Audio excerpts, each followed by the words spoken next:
আজকে আমি দেখাবো এই ডেল ইন্সপায়রন 660। এটা পুরাতন 2012 এর ডেস্কটপ কম্পিউটার। আমি এটার হার্ড ড্রাইভটা বদলাবো, কিভাবে হার্ড ড্রাইভটা খোলার পরে। আর এইটা হলো সলিড হার্ড ড্রাইভ। এটা কিভাবে এটা লাগাবো এটা চেষ্টা করব আপনাদেরকে দেখানোর জন্য, যে পুরানা হার্ড ড্রাইভ খোলার পরে। এটাকে আমরা এখন ফ্ল্যাট করে নেব। নেওয়ার পরে এটা পিছন দিকে আসবো। এটা হলো পিছন দিক। এই পিছন দিকে দেখেন দুটা স্ক্রু আছে, এই স্ক্রু দুটা খুলবো। স্ক্রু খুলে একটা নির্দিষ্ট জায়গায় রেখে দিতে হবে। তারপরে এখানে যে হ্যান্ডেলের মতো এটা টান দিবেন, একটু সামনের দিকে টান দেওয়ার পর উঠে গেল। এটা আমরা খুলে দূরে রাখলাম। এখন আমরা উপরে আসবো, যে কোথায় হার্ড ড্রাইভ আছে সেই হার্ড ড্রাইভটা দেখবো। দেখা যাচ্ছে যে এখানে হার্ড ড্রাইভ দেখা যাচ্ছে।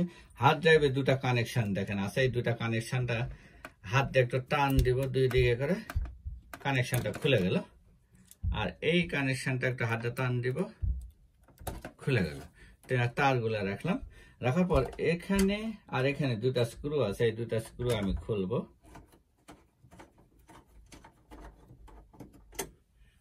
স্ক্রুটা খুলবো। এখানে দুটা স্ক্রু খুলে ফেললাম। তারপরে এখানে রেখে দিলাম।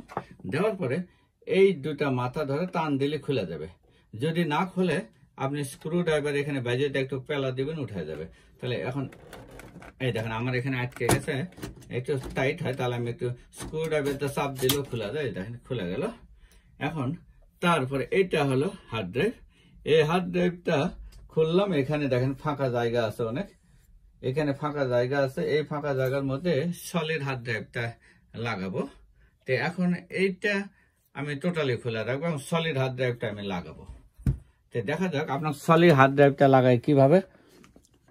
এইখানে আপনার এটা হলো সলিড হার্ড ড্রাইভ, এটা সলিড হার্ড ড্রাইভ, ছোট হার্ড ড্রাইভ। তো এখন আমরা একটু আপনাদেরকে দেখাই এখানে।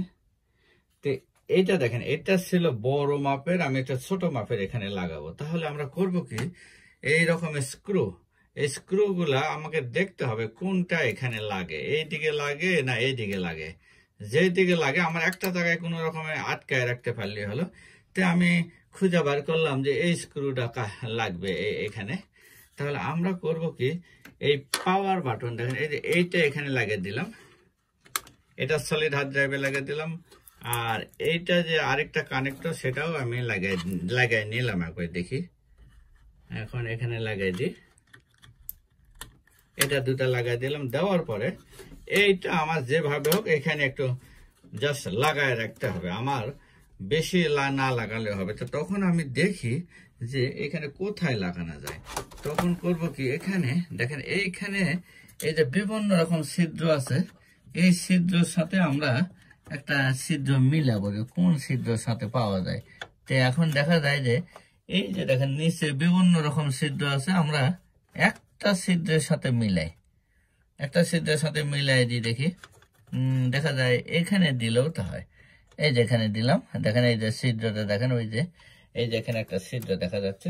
ওই ছিদ্রের কাছে আমি এই যে স্ক্রুটা নিলাম, এই যে এই স্ক্রুটা ওখানে হার্ড ড্রাইভের একটা ছিদ্রতে লাগিয়ে দিলাম।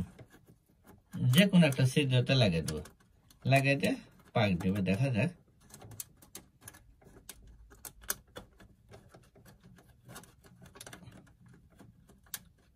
এখানে একটা চাপ দেবো, দিলে দেখেন এখানে লাগিয়ে দেবো। আমার কথা হার্ড ড্রাইভটা লাগিয়ে থাকতে হবে মোট কথা। এখন আমার ছোট স্ক্রু ড্রাইভার একটা আছে, এই যে এখানে দিলাম, দিয়ে জাস্ট এই ছিদ্রের মধ্যে আটকাবো। এমন কোনো জায়গা নাই, যে কোনো একটা জায়গা হলেই হবে। দেখেন এখানে, এই যে এখানে দিলাম, দেখেন এখন এখানে দেখেন এইটা সুন্দরভাবে আটকে গেছে। এখন সলিড হার্ড ড্রাইভ লাগানো হয়ে গেল। আমি এখন ইনস্টল দিব উইন্ডোজ। তাহলে আমি দেখলেন যে আমাদের এই বড় হার্ড ড্রাইভটা খুলে আমার সলিড হার্ড ড্রাইভটা লাগালাম। তাই এখন আপনি উইন্ডোজটা ইনস্টল দিলে এখন এটা খুব ফাস্ট হবে আশা করা যায়। তাই আজকে আপনি এইটুকুর মধ্যে দেখালাম যে কিভাবে এই বড় হার্ড ড্রাইভটা খুলে ছোট হার্ড ড্রাইভটা লাগালাম।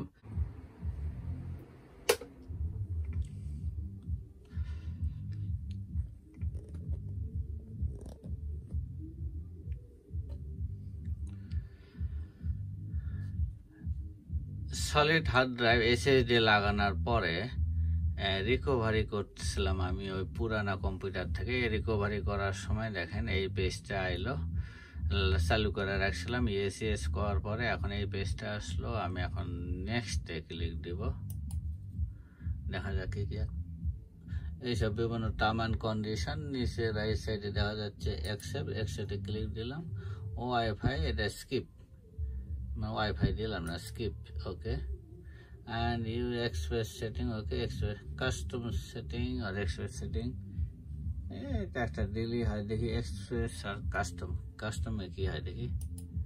কাস্টম দিলে নেক্সট, সবগুলা নেক্সট দিলাম, সেটিং নেক্সট দিলাম, সবগুলা নেক্সট দিলাম, দেখি অটোমেটিক শুরু হয়ে গেল। ক্রিয়েট অ্যাকাউন্ট পিসি ইউজার নেম, দেখি নেক্সট দিলে কি হয়। এখানে ইউজার নেমটা লাগবে, তাহলে আমি আমার নামটা দিয়ে দিলাম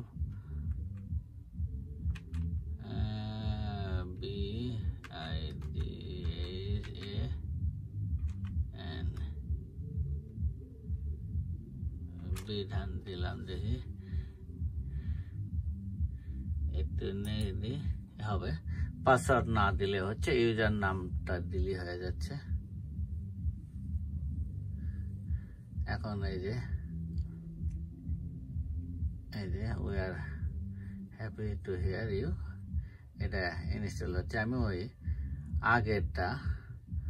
আগের পুরানাটার সে রিকভারি, পুরানা কম্পিউটার রিকভারি ফাইল বানায় রাখছিলাম একটা হার্ড ড্রাইভে। সেখান থেকে এই এসএসডি হার্ড ড্রাইভ এখানে লাগানোর পরে আমি জাস্ট কম্পিউটার চালু করছি, কম্পিউটার এখানে লাগিয়ে দিয়ে রাখছি, অটোমেটিক এটা হচ্ছে। একটু কম্পিউটারের দিকে আপনাকে দেখায়, এখানে আরো কিছু হবে। তো দেখেন এই যে কম্পিউটার রিকভারি ফাইল, আমি ওই যে হলুদ কালারের ফ্ল্যাশ ড্রাইভ, ওটা আমি পুরানা হার্ড ড্রাইভটা পার করছি করে। এখন এটা নতুন যে হার্ড ড্রাইভ, নতুন এই যে এসএসডি হার্ড ড্রাইভ লাগাইছি, এখানে এটা লাগাইছি। আর ওখানে ওটা লাগানোর পরে আমি পাওয়ার বাটনটা অন করছি। এখানে করার পরে এই স্ক্রিনে এগুলো এসে গেল। এখন 1 by 1 আসতেছে, এগুলো এখন অপেক্ষা করতে হবে কোনটার পর কি। দেখা লেস গেট স্টার্টেড হয়ে গেছে মনে হচ্ছে, দেখা যাক। বেশি এই যে হয়ে গেল, খুব সুন্দর, খুব সুন্দর পদ্ধতি। এই যে খুব অটোমেটিক হয়ে গেল, বাহ। তো এখন দেখা যাচ্ছে রিসাইকেল বিন, কিন্তু মাই কম্পিউটারটা নাই। এই জন্যে আনতে গেলে আপনাকে স্ক্রিনে মাউসটা রাখার পরে রাইট বাটনে ক্লিক দিবেন, দেওয়ার পরে পার্সোনালাইজে চলে গেলেন। পার্সোনালাইজে যাওয়ার পরে এই থিমে যাবেন, থিমে যাওয়ার পরে ডেস্কটপ আইকন সেটিংয়ে যাবেন। দেওয়ার পরে দেখেন এই যেগুলো ক্লিক দিলে আপনি হলো কম্পিউটার ক্লিক দিবেন, দেওয়ার পরে অ্যাপ্লাই দিবেন, তাহলে ওকে দিবেন। দেওয়ার পরে এখন দেখি আমাদের কি হলো, এই যে দিস পিসি এসে গেল। That's it. Thank you for watching this video. এটি দেখেন আমরা ওল্ড হার্ড ড্রাইভ ছিল, সেটা ওল্ড হার্ড ড্রাইভটা বদলানোর পরে আমি এসএসডি লাগাইছি। আগের হার্ড ড্রাইভটা ছিল হলো এইটা, আপনাকে একটু দেখায়নি। এটা আগেকার হার্ড ড্রাইভটা ছিল। এই বড় হার্ড ড্রাইভটা বদলা, এই যে ছোট্ট হার্ড ড্রাইভটা স্ক্রু দিয়ে মানে যে কোনো এক জায়গায় লাগিয়ে রাখছি, আগে তো দেখাইছি। আর এখন মোটামুটি স্ক্রিন নতুন হয়েছে, আশা করি এটা এখন ভালো চলবে। তো দেখা যাক কি হয়, দেখবো নেক্সট টাইমে। তো এইটুকু আজকে দেখানো ছিল। Thank you for watching this video.